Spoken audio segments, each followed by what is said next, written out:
భారతీయ జనతా పార్టీకి ఒక emotional bonding. Jan Sangh Janata party Bharatiya Janata party యొక్క ప్రయాణంలో ఆంధ్ర ప్రాంతానికి సంబంధించి ఉమ్మడి ఆంధ్ర అలాగే ప్రత్యేక ఆంధ్ర సంబంధించి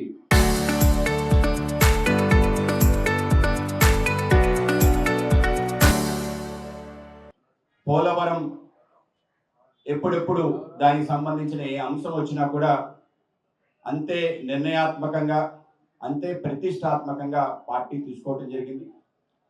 గతంలో గోదావరి జలాల యొక్క సాధన సమితిని ఏర్పాటు చేయడం జరిగింది.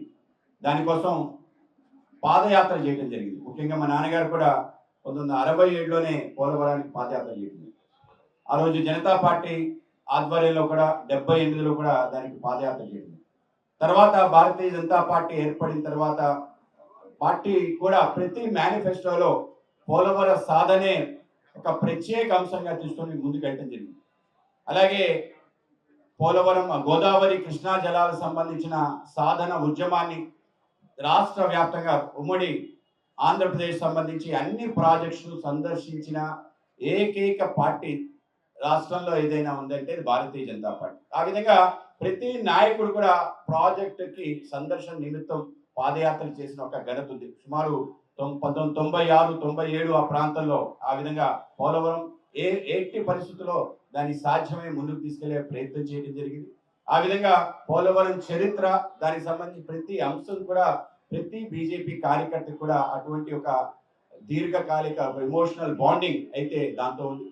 2014 ఏదైతే ఆంధ్రప్రదేశ్ యొక్క విభజన ఏదైతే అనివార్యమైందో ఆ నేపథ్యంలో ఏపీ రీఆర్గనైజేషన్ యాక్ట్ దాంట్లో ఏ ఏ అంశాలు ఉండాలి ఆ అంశాలన్నీ కూడా తీసుకురావడంలో భారతీయ జనతా పార్టీ ఆ యొక్క పాత్ర పోషించడం జరిగింది.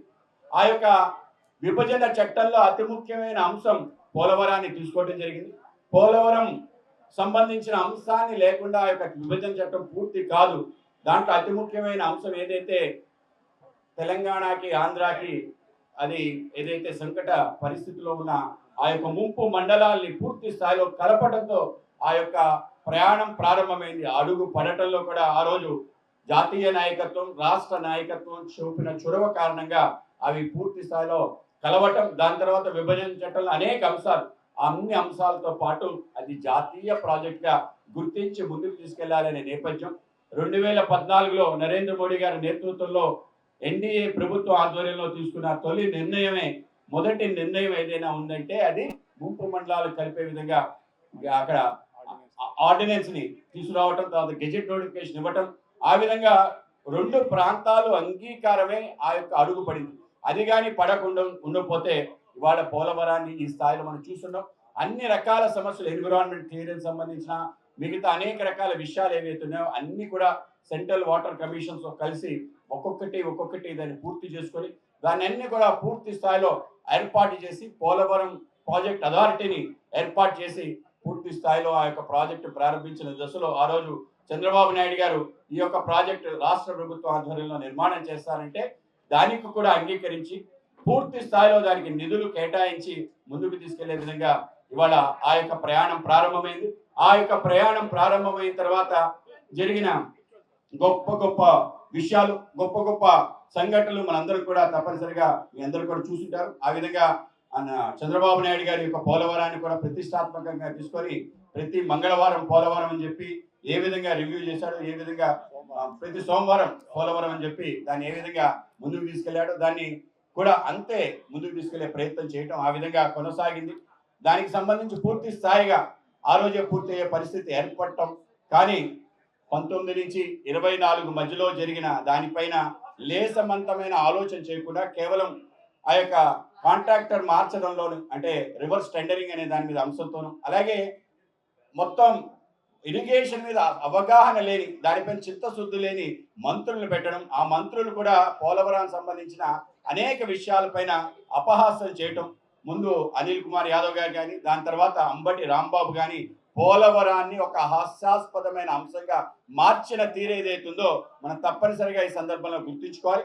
ఆ విధంగా చేస్తున్న తరుణంలో తప్పనిసరిగా అనేవైతే అడ్డంకులు ఉన్నాయో వాటన్నిటిని తొలగించి తిరిగి ప్రజలందరి యొక్క ఆకాంక్ష అందరి యొక్క విశ్వాసంతో 94% పైగా ప్రజల మద్దతుతో తిరిగి ఇవాళ ప్రభుత్వంలోకి వచ్చిన ఎన్డీఏ ఆధ్వర్యంలో ఈ యొక్క ప్రాజెక్ట్ యొక్క పనులు శరవేగంగా కొనసాగాలని అందరం కూడా ఒకే మాట మీద ఉండి చిత్తశుద్ధితో కేంద్ర ప్రభుత్వం రాష్ట్ర ప్రభుత్వం దానికి పూర్తి సహాయ సహకారాలు అందించి ముందుకు తీసుకెళ్లే తీరు.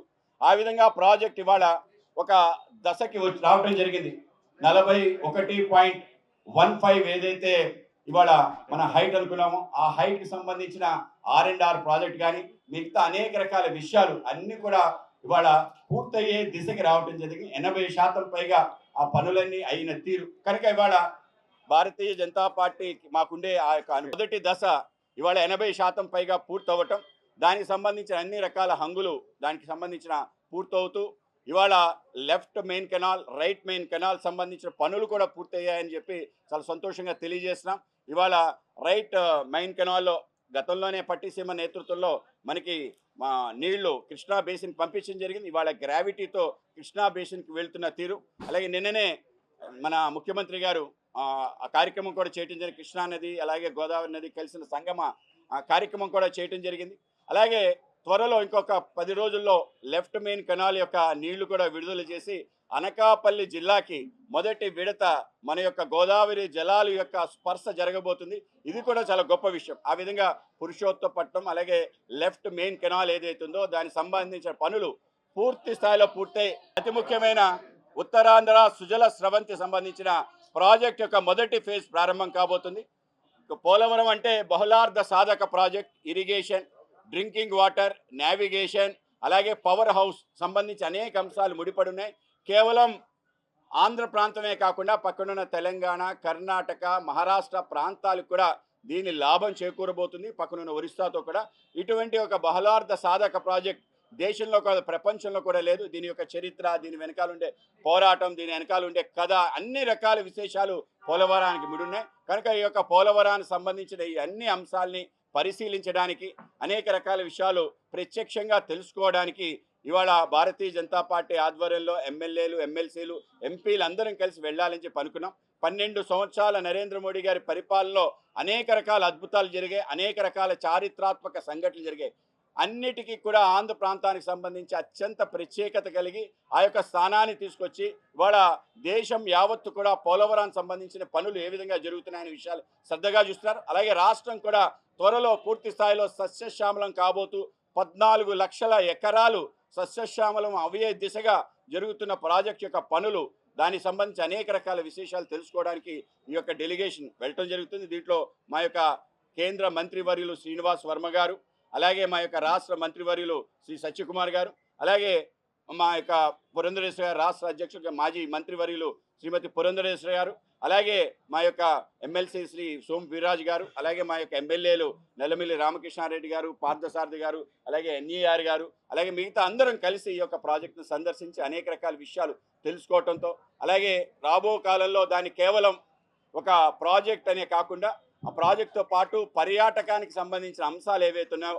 వాటన్నిటిని కూడా పూర్తి స్థాయిలో పూర్తి చేసి దాన్ని సర్వాంగ సుందరంగా తీర్చిదిద్ది ప్రాజెక్ట్ కింద, ప్రాజెక్ట్ పైన ఏవైతే పర్యాటక ప్రాంతాలు ఉన్నాయో వాటిని పూర్తి స్థాయిలో కాపాడటం, అలాగే మన ప్రాంతానికి ఏదైతే కొంత ఇమోషనల్ బాండింగ్ ఉందో పులస చేప, ఆ చేప యొక్క సంరక్షణ కూడా ఈ విధంగా జరగగలం అనేది కూడా తప్పనిసరిగా పరిశీలించి అలానే మిగతా ఏవైతే పనులు ఉన్నాయో అవి శరవేగంగా కొనసాగడానికి ఏవైతే అసంపూర్తిగా ఉన్నాయో వాటన్నిటిని పూర్తి చేయడానికి మీ అందరూ కూడా చిత్తశుద్ధితో కృషి చేస్తాం. ఆ విధంగా కూటమి నేతృత్వంలోనే మన ముఖ్యమంత్రి గారు వచ్చి పరిశీలించడం జరిగింది. ఇవాళ పార్టీ ఆధ్వర్యంలో 12 సంవత్సరాల మా యొక్క నరేంద్ర మోడీ గారి పరిపాలన సందర్భంలో రాష్ట్రంలో చేసిన ఏ అంశాలు ఉన్నాయో ఆ అంశాలన్నీ కూడా ప్రజలకి కళ్ళకు కట్టినట్టు చూపించాలనే ఆలోచనతోనే ఈ యొక్క యాత్రని మేము కొనసాగిస్తున్నాం. ఆ విధంగా వెళ్ళి సందర్శించిన తర్వాత మీ అందరితో మరొకసారి మాట్లాడతానని మీ అందరికీ తెలియజేస్తూ అందరికీ నమస్కారం.